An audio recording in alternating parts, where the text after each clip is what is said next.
Sziasztok! Üdvözöllek titeket a Roden históriáiban.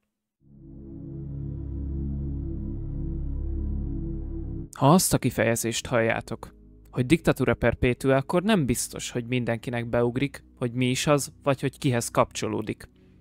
De ha azt mondom, hogy etumi fili brute, avagy te is fiam Brutus, akkor már biztos, hogy mindenkinek feloszlik a köd, ami erre a rejtére telepedett.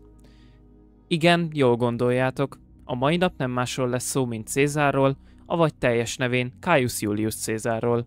Arról az emberről, aki egy válság idején meglátta a lehetőséget, hogy magához ragadja a hatalmat. Na de akkor lássuk, hogy mi vezetett odáig. Krisztus előtt 80 körül Róma fénykorát élte. Kartágó leverését követően elindult egy területi terjeszkedés. Ez azt eredményezte, hogy hatalmas mennyiségű rabszolgára tettek szert. Voltak, akik a földön kaptak munkát, vagy tanítónak állhattak a tehetősebb családoknál, de mindközül a legmegalázóbb és legveszélyesebb az az arénában való küzdelem volt. Ilyenkor vagy ember ellen csapott össze, vagy valami veszedelmes bestiát vittek a porondra, akit le kellett győzni.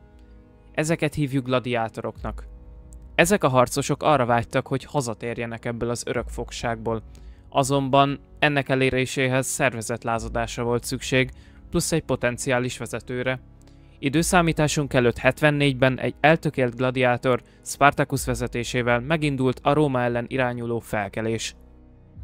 Ez az esemény lehetőséget biztosított arra, hogy egy bizonyos Marcus Licinius Crassus nagy befolyásra tegyen szert. Később ő lesz Cézár szövetségese, szóval az ő neve még fel fog merülni a későbbiekben. Először a rabszolgák északnak mentek, majd délnek, ahol hajóra akartak szállni, ezzel kiszabadulva Róma karmai közül. Azonban a Spartacus vezette sereget 71-ben Luciniánál leverték, majd hogy példát statuáljanak, a lázadás tagjait a Via Appián keresztre feszítették. Ez azt a célt szolgálta, hogy elrettentse az embereket annak gondolatától, hogy valaha is szembe merjenek szegülni Rómával. Ezután Crassust hősként fogadták, kiletörte az ellenség szarvát, és megszüntette a fenyegetést. Most, hogy ismerjük Crassust, ki az egyik ok, hogy Cézár miért tett szert ekkora hatalomra, nézzük meg ezt a másik személyt.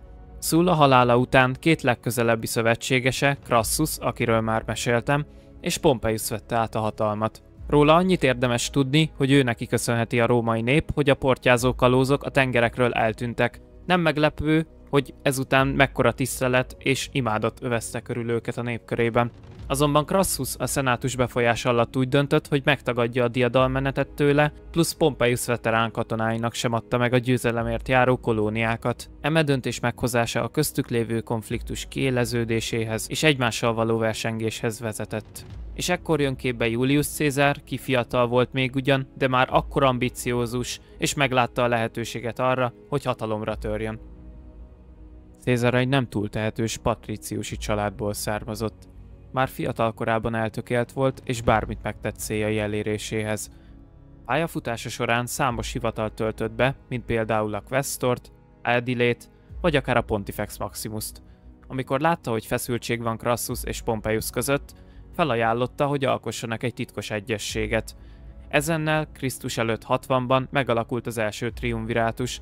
Eme szó jelentése 3 ember politikai szövetsége, mindannyian egyetértettek abban, hogy támogatniuk kell egymást annak érdekében, hogy soha többet ne kerüljön senki a szenátus befolyása alá.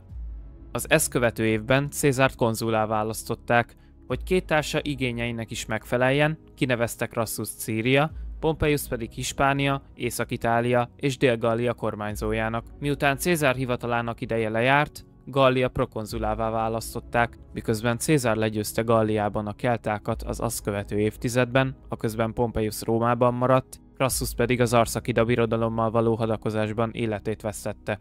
Érdemes itt megjegyezni, hogy ez a birodalom a szkíták egyik csoportjához tartozik, akik a nyugat-iráni népekhez, például a perzsákhoz is tartoznak. Ennek a nomád népnek a központja az új babiloni birodalomban alakult ki, mely ezt követően majdnem 300 évig még fennmaradt. De most fókuszáljunk arra, hogy ez hogyan hatott a két szövetségesre. Crassus Krisztus előtt 53-ban bekövetkezett halála egy újabb viszályhoz vezetett. Míg 3-an voltak, addig mindenki elégedett volt a saját birodalmával. Viszont mikor hírt kapott Julius Cézár bravúros győzelméről Pompeius, féltékenységében és a hatalomra való szomjazásban a szenátus segítségét kérte. Mikor Cézár kormányzósága is lejárt, vissza kellett volna térnie Rómába, de a légiója nélkül a vének tanácsának hívószavára. Pontosabban Észak-Itáliánál kellett volna hagyni a katonáit, ahol a Rubikon folyó kanyarog, ami egy szimbolikus határa a szenátus fennhatóságának. Azon belül minden alájuk tartozott, addig terjedt ki a jogkörük. Ezért természetesen nem meglepő, hogy a Rubikonon való átkelés hadsereggel semmiképp sem békés szándékot közvetít Róma felé. Cézár ugyanis meglépte a váratlant, a parancsot figyelmen kívül hagyva átlépte a folyót,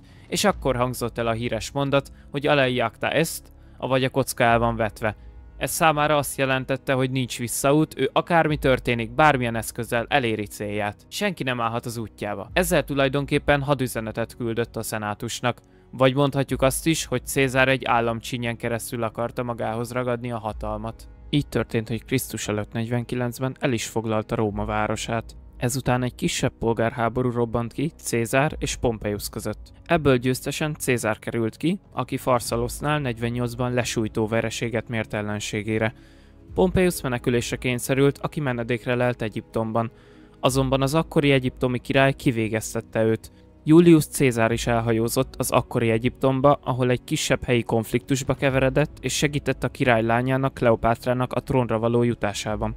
Rómába való visszaérkezte után számos tisztségre kinevezték, konzullá, cenzorrá, néptribunussá és pontifex maximusszá, de mindközül a legfontosabb, hogy Krisztus előtt 46-ban élethosszig tartó diktátorrá választották, avagy megkapta a Dictatura Perpetua címet. Hivatalának ideje alatt számos olyan intézkedést és reformot hozott, ami a nép javait szolgálta. Hogy népszerűségét növelje, a leszerelt katonáinak és szegényeknek földet adományozott. Emlékezzünk csak vissza, hogy Crassus megakadályozta ezt, mikor Pompeius embereinek is egyfajta kitüntetésként szolgált. Cézár továbbá új aranypénzeket, úgynevezett denáriusokat olvasztott. Ez volt az első alkalom, hogy az uralkodó feje profilból volt látható az érméken.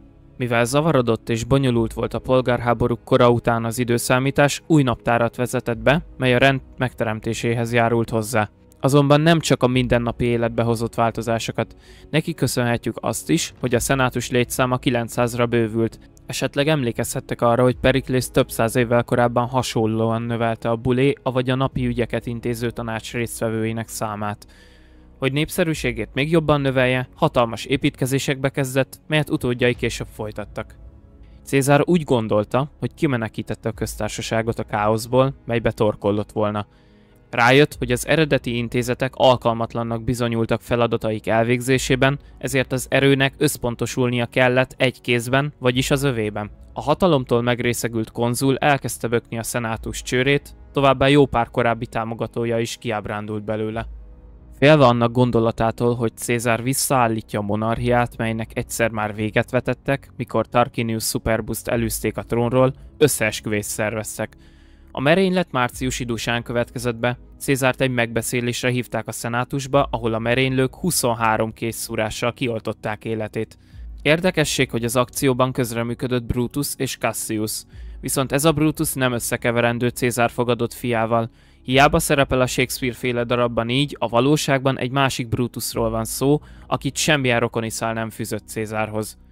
Halála után 2 csoport, a felszabadítók és a Cézár támogatók viszája kezdődött.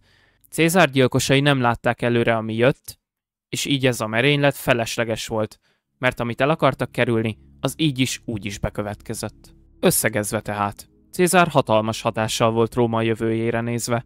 Az ő mérhetetlen elszántsága és vakmerősége volt az, amely arra juttatta az uralkodókat, hogy semmi sem lehetetlen. Így vált Róma korának legnagyobb birodalmává.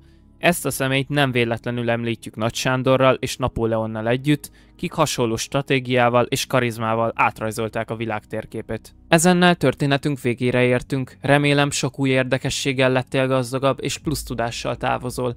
Ha tetszett, nyomj egy lájkot, iratkozz fel, és hagyj egy építő hozzászólást, hogy mi az észrevételed.